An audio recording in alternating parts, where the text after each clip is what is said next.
Guys, I'm looking at an old Train XR12. It's about 10 years old. Has a very leaky service valve we're going to change today. Suction service valve. I'm going to go ahead and get the rest of my stuff via my cart. Get set up to start taking the refrigerant out of this machine. Here's our service valve. You can see that it's caked in oil.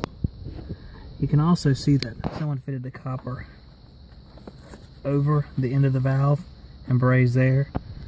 What that does is make the valve very hot and prone to leak, which is what this one is doing now. So we're going to remove this valve, replace it with a ball valve like I like to. Might even take this thing up and spin it a little bit, we'll see, to get a little better access. Now I'm recovering the refrigerant. I'm going to chop off some of this insulation.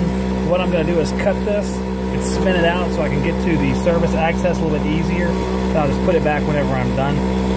Make life a little bit easier changing this valve instead of having to tuck my ass behind that thing where it will not fit.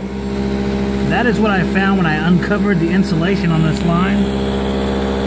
Look at that. Turned it up and good grief. That thing is dented all to hell. Well, we're cutting up here now, fellas. Alright guys, as you see, we have a couple dented sections on this copper. We'll cut it up here, and we'll use the bender to make a new bend whenever we get done.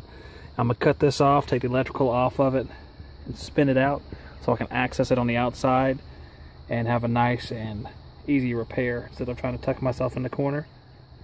But not a whole lot of refrigerant in it. The recovery did not take long, so definitely needed a service.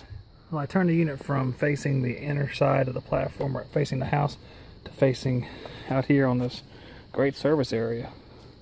It's almost like they should have done this to begin with. The wires reach, everything's easier, so you got me. I'm going to take the old valve here, sweat it out from this joint here. We have a little bit of tight quarters right there, and you can see some more of the effects of salt water. We're about, I don't know, a mile or two from the ocean. We're inland, although we're on some of these marshes. I guess it could be classified as brackish. I'm not sure if this one is or not, but I'm sure it has some content of salt water in there. I'm going to sweat this one out, see if we can get the other one in there, see how easy it is to reach. It looks a little tight, but because we got a braze around the back side, which will be kind of tough. All the while protecting the reversing valve, because changing those sucks. Okay guys, we got our old valve off. Maybe start a little bit of a miniature forest fire right there, but we got control of it. I'm about to put the new valve on, braze it on. Got a lot of leverage on that piece to take it off with. That was kind of nice. Usually they don't have that much leverage. But now for the tough part. We are working on our modded out train unit here. I'm going to open up the 7/8 with my 3/4 swage, because we have 3/4 coming from the unit, which is the same way it was before.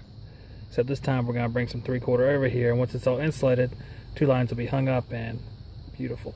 So I'm going to fit this up so we can pressure test. I'm going to give myself a 90% chance of a leak on the back side of that service valve because it was a pain in the ass. So we'll see what happens. Keep your fingers crossed. Guys, this joint right here was a tough son of a gun. I finally got it. I didn't want to take the whole unit apart just for this joint, but getting a torch head in there, I finally pulled this thing out, got underneath it from the bottom, was able just to put enough heat on it to run that solder around, but it was sure. Some of you might think that out there in YouTube land that I'm some sort of fantastic tech who doesn't make mistakes. That is not the case. I am just like every other single tech in the world, except I put myself on YouTube and I get joints like that are tough to braze, and I want to throw my shit across the yard just like everybody else. So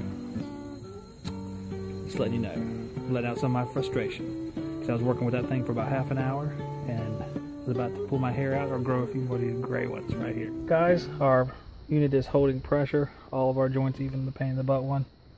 I'm about to take my cart up for another load, taking things back to the truck. I'm going to bring the vacuum pump and vacuum hoses over here so we can go ahead and do that, and then we'll be on to charging it and we will be done.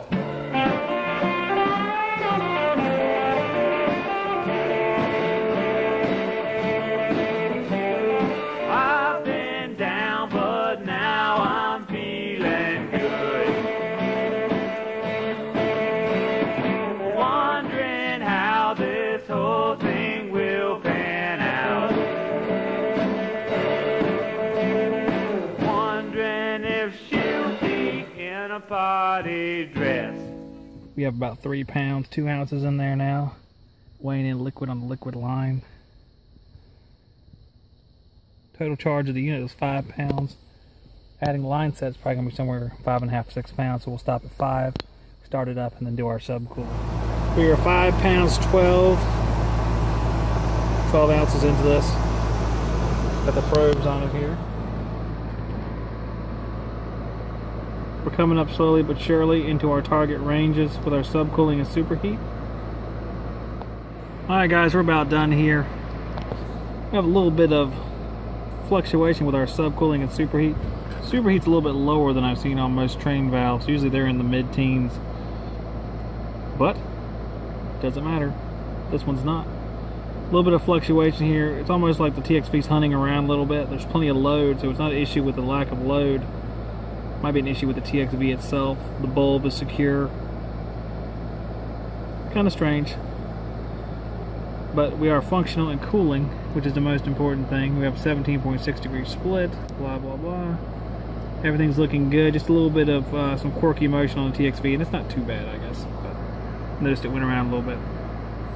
Tell me, baby, have you ever been to California? Have you ever seen the sky